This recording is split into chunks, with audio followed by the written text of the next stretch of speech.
السلام علیکم ناظرین کرام، نئی ویڈیو میں آپ کو خوش آمدید کہتے ہیں۔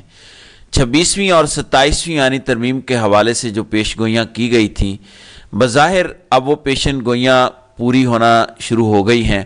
26ویں ترمیم کے بعد مولانا کی اس وقت سیاست کے اندر سپیس کم ہو چکی ہے، ضرورت کم ہو چکی ہے، جبکہ 27ویں ترمیم کے بعد اب پیپلز پارٹی کے حوالے سے بھی کچھ ایسے ہی اشارے مل رہے ہیں۔ بظاہر پیپلز پارٹی کو خوش کرنے کی کوشش کی جا رہی ہے، جو 27ویں ترمیم سے پہلے وعدہ کیا گیا تھا وہ چیزیں انہیں دی جا رہی ہیں، لیکن اگر لانگ ٹرم دیکھا جائے تو پیپلز پارٹی بھی مولانا کی طرح غیر متعلقہ اور غیر ضروری ہو رہی ہے۔ اس حوالے سے کیا تفصیلات ہیں، اس پر بات کریں گے کہ کیسے 27ویں یعنی ترمیم کے بعد پیپلز پارٹی کی لاسٹک والی شلوار ڈھیلی ہو چکی ہے۔ 27ویں ترمیم کا پسینہ خشک ہونے کے محض 16 گھنٹے بعد پیپلز پارٹی یعنی زرداری کے ساتھ کی گئی ڈیل پر عمل درآمد کیا گیا ہے، اس پر بھی بات کریں گے۔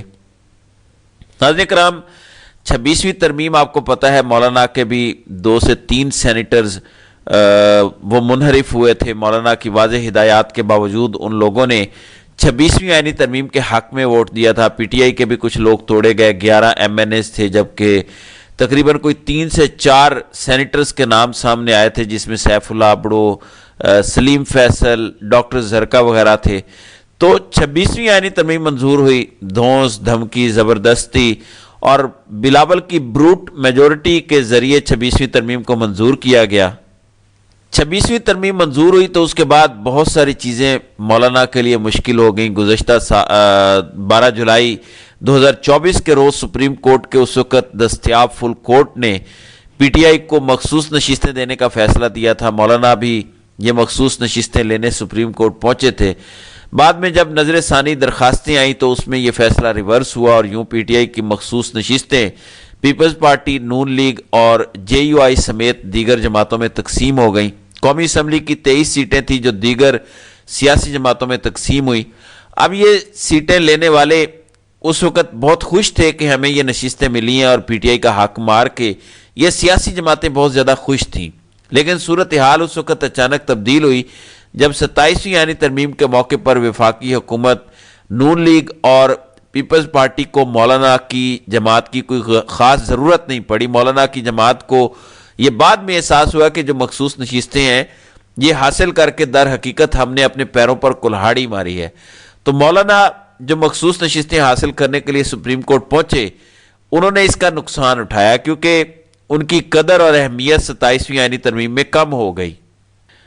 آپ دیکھ لیں کہ مولانا کا صرف ایک بندہ ٹوٹا، مولانا کی جماعت کے ساتھ کوئی رابطہ نہیں کیا گیا۔ یہ بھی شاید ایک بندے کی ضرورت نہ پڑتی اگر سینیٹر عرفان صدیقی وفات نہ پاتے، تو یوں اسٹیبلشمنٹ اپنے بندے انسٹال کرتی ہے مختلف سیاسی جماعتوں کے اندر کہ یہ وقت آنے پر ہمارے کام آئیں گے، اور احمد خان خلجی اسٹیبلشمنٹ کے کام آئے۔ تو آپ دیکھیں 26ویں ترمیم کے بعد مولانا غیر متعلق، غیر ضروری ہو چکے ہیں، ان کی کوئی خاص ضرورت نہیں پڑی، نہ سینٹ کے موقع پر نہ قومی اسمبلی میں۔ اگر یہ مخصوص نشستیں پی ٹی آئی کے پاس ہوتی، مولانا کی پھر قدر و منزلت بڑھتی، ان کے ووٹ کی قدر ہوتی جیسے 26ویں یعنی ترمیم کے موقع پر تھی۔ اسی طرح پیپلز پارٹی کو اگر دیکھا جائے تو اب پیپلز پارٹی اور نون لیگ کے درمیان اختلافات سر اٹھا رہے ہیں۔ پیپلز پارٹی کی شیری رحمان اور نون لیگ کے رانا تنویر کے درمیان تلخ کلامی ہوئی۔ الزام پیپلز پارٹی کی شیری رحمان کی جانب سے یہ لگایا گیا کہ ہمارے ساتھ دھوکہ ہوا 27ویں یعنی ترمیم کے حوالے سے یا اس میں شامل شکوں کے حوالے سے۔ اس سے پہلے بھی رواں سال کے آغاز میں سندھ میں 6 نہریں نکالنے کے حوالے سے معاملہ سامنے آیا، اس حوالے سے سندھ میں احتجاج ہوا، اور پہلی بار ہم نے دیکھا کہ نہروں والے معاملے پر سندھ کے وزراء، ان کے وڈیروں اور ڈیروں پر اور گھروں پر حملے کیے گئے اور ان کو آگ لگائی گئی۔ یہ بڑا ہی غیر معمولی واقعہ تھا کیونکہ سندھ آج بھی سرداری نظام میں جکڑا ہوا ہے اور وہاں کی عوام سرداروں کے سامنے سر اٹھانے کی جرت نہیں کرتی، تو یہ انوکھا واقعہ تھا۔ تو یوں لگتا ہے کہ آنے والے دنوں میں پیپلز پارٹی بھی پاکستانی سیاست کے اندر غیر متعلقہ، غیر ضروری اور بالکل irrelevant ہونے والی ہے۔ پیپلز پارٹی کو فی الحال وقتی طور پر خوش کرنے کے لیے آزاد کشمیر کے اندر حکومت سازی کے پروسیس میں باقاعدہ اجازت دی گئی، لیکن اس کا بھی کوئی نتیجہ مثبت کم از کم پیپلز پارٹی کے حوالے سے نکلتا نظر نہیں آتا۔ اس کی وجہ یہ ہے کہ پیپلز پارٹی کو بھی عام انتخابات 2024 کے بعد الاسٹک والی شلوار پہنائی گئی جیسے نون لیگ کو اور نواز شریف کو پہنائی گئی تھی، وہی چیزیں بظاہر اب ہماری اسٹیبلشمنٹ آہستہ آہستہ ریورس کرنے میں لگی ہے۔ میں اکثر ویڈیوز میں یہ بات کرتا ہوں کہ نون لیگ اور پیپلز پارٹی دونوں کے ساتھ دھوکہ ہو رہا ہے، ہماری اسٹیبلشمنٹ ان کے ساتھ دھوکہ کر رہی ہے۔ ایک سیاسی جماعت کا وجود برقرار رہتا ہے کہ عوام کے اندر اس سیاسی جماعت کی اپروچ کیا ہے۔ سیاسی جماعت اگر عوام سے کٹ آف ہو جاتی ہے تو اس کا مطلب ہے کہ وہ سیاسی جماعت نہیں ہے۔ جہاں سیاسی جماعتوں کے ساتھ عوام کا تعلق ٹوٹا، وہاں سیاسی جماعتوں کا وجود ختم ہوا۔ تو اب نون لیگ کا وجود بھی خطرے میں پڑتا دکھائی دے رہا ہے۔ نون لیگ اور عوام کے درمیان خلیج اتنی بڑھ چکی ہے، ان کے لیے شاید اپنی سیاسی بقا کو برقرار رکھنا ہی سب سے بڑا چیلنج بن چکا ہے۔ نون لیگ اب پنجاب کے اندر 200 بندہ اکٹھا کرنے کی پوزیشن میں نہیں ہے۔ یہ سلسلہ عام انتخابات سے پہلے چل رہا ہے۔ اس کی وجہ یہ ہے کہ نون لیگ نے خان نے نواز شریف کی طرح ڈیل نہیں کی۔ نواز شریف 2019 میں ڈیل کر کے بھاگ گئے، 4 سال تک خود ساختہ جلا وطنی کاٹی اور پھر وطن واپس آئے اور پھر ایک بار پھر اپنے آپ کو انقلابی ظاہر کرنے کی کوشش کی۔ دوسری جانب عمران خان پنجاب کے دل زمان پارک میں بیٹھے رہے۔ صرف زمان پارک میں بیٹھے رہنے کی وجہ سے خان نے پورا پنجاب خاموشی سے فتح کر لیا، اسٹیبلشمنٹ کے ہاتھ سے چھین لیا۔ اور آج صورتحال یہ ہے کہ نون لیگ جہاں پنجاب کے اندر 100 بندہ اکٹھا نہیں کر سکتی، وہاں خان کی اگر چوتھے یا 5ویں نمبر کی قیادت بھی جلسہ کرے تو اس میں بھی ہزاروں لوگ جمع ہو جاتے ہیں۔ مثلا سہیل آفریدی نے جب حلف اٹھایا تو صرف ILF کے جو اسٹوڈنٹ انصاف فیڈریشن کے نوجوان تھے، 4000 سے زائد نوجوانوں نے سہیل آفریدی کی تقریب حلف برداری میں شرکت کی تھی۔ یہاں سے آپ اندازہ کریں کہ PTI کی پبلک میں کتنی زیادہ مقبولیت ہے۔ تو اب پیپلز پارٹی irrelevant ہو رہی ہے، لیکن پیپلز پارٹی کو وقتی طور پر خاموش کروانے کے لیے، خوش کرنے کے لیے انہیں آزاد کشمیر میں باقاعدہ حکومت سازی کی اجازت دے دی گئی ہے۔ گزشتہ روز پیپلز پارٹی کی جانب سے آزاد کشمیر میں وزیر اعظم کے امیدوار فیصل ممتاز راٹھور کا باقاعدہ اعلان کیا گیا۔ تو پیپلز پارٹی کو کہا جا رہا ہے کہ آپ آزاد کشمیر میں اگر حکومت سازی کرنا چاہیں تو کر سکتے ہیں۔ معاملہ یہ ہے کہ پیپلز پارٹی کی ریلیونس سیاست کے اندر اسی طرح کی چھوٹی موٹی غلطیوں سے ختم ہو رہی ہے۔ 27ویں ترمیم کے بعد اسٹیبلشمنٹ کو جو چیز چاہیے تھی وہ پیپلز پارٹی انہیں دے چکی ہے۔ ممکن ہے کہ 28ویں ترمیم بھی آئے، لیکن اس سے پہلے مجھے لگتا ہے کہ PTI کے 40-50 کے قریب رکنے اسمبلی نااہل کروائے جائیں 9 مئی واقعات کے الزام میں، ان کی جگہ ضمنی الیکشن ہو، وہاں پر مزید لوگ اسٹیبلشمنٹ کھڑے کرے، ان کو جتوا کر اسمبلیوں میں لائے اور یوں پیپلز پارٹی کی بیساکھی سے بھی جان چھڑوائی جائے۔ یہ اس وقت پلان ہماری اسٹیبلشمنٹ کا نظر آ رہا ہے اور PTI کے سینئر رہنما بھی پچھلے چند ہفتے پہلے یہ اشارہ دے چکے ہیں۔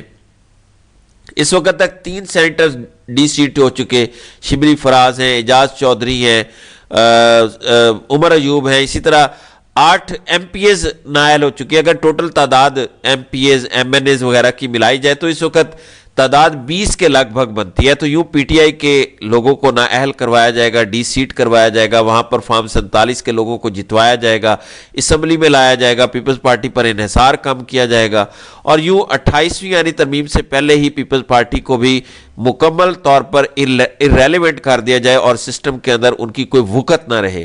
آزاد کشمیر کے حوالے سے ڈیل کی گئی تھی پیپلز پارٹی کے ساتھ۔ پیپلز پارٹی کو پیغام دیا گیا کہ اگر آپ GB اور آزاد کشمیر چاہتے ہیں تو پھر 27ویں ترمیم میں آپ کو ہمارا ساتھ دینا ہوگا۔ وقتی طور پر پیپلز پارٹی بیک فٹ گئی، 27ویں ترمیم منظور کروائی اور جب 27ویں ترمیم منظور ہوئی تو اس کے اگلے ہی روز آزاد کشمیر کے اندر وزیر اعظم کے امیدوار کے انتخاب کا اعلان ہو گیا۔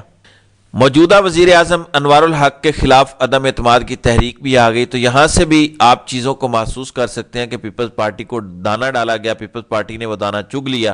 اب آزاد کشمیر کے اندر اگلے سال الیکشن ہے تو پیپلز پارٹی نے 1 سال سے بھی کم وقت کے لیے یہ کمپرومائز کیا 27ویں ترمیم سے پہلے جب وزیر اعظم آزاد کشمیر کی تبدیلی کے حوالے سے باتیں چل رہی تھی تو اس وقت پیپلز پارٹی کو یہ پرپوزل دیا گیا تھا کہ 27ویں ترمیم پاس کروائیں، آزاد کشمیر اور گلگت بلتستان لے جائیں۔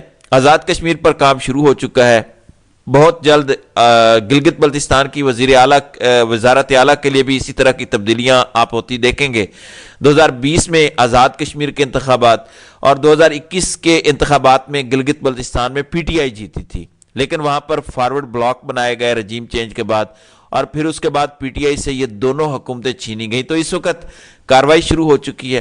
ابھی ترمیم کا منظور ہوئے 16 گھنٹے نہیں ہوئے کہ فوری طور پر ڈیل پر عمل کیا گیا ہے. بظاہر بلاول کو وہ کینڈی دے دی گئی ہے جس کی انہیں بڑی خواہش تھی. آزاد کشمیر اور گلگت بلتستان کی حکومتیں پیپلز پارٹی کی جھولی میں ڈال دی گئی ہیں. لیکن جیسا کہ میں نے پہلے کہا کہ اس وقت پیپلز پارٹی اور نون لیگ کے ساتھ ہماری اسٹیبلشمنٹ کی حکمت عملی یہ ہے کہ جیسے گرمی کے مہینوں میں گھروں میں مکھیاں زیادہ ہو جاتی ہیں تو چینی پر زہر لگا کر پھینکا جاتا ہے، جس کے بعد مکھیاں مارنا شروع ہو جاتی ہیں. تو بالکل یہی حال اس وقت ان دونوں جماعتوں کا ہے. بہرحال آنے والے دنوں میں جو اہم تفصیلات ہوں گی اس پر بات کرتے رہیں گے. تو ناظرین کرام، آپ کی اس ویڈیو کے حوالے سے کیا رائے ہے؟ آپ اپنی رائے کا اظہار کمنٹ سیکشن میں ضرور کیجیے گا.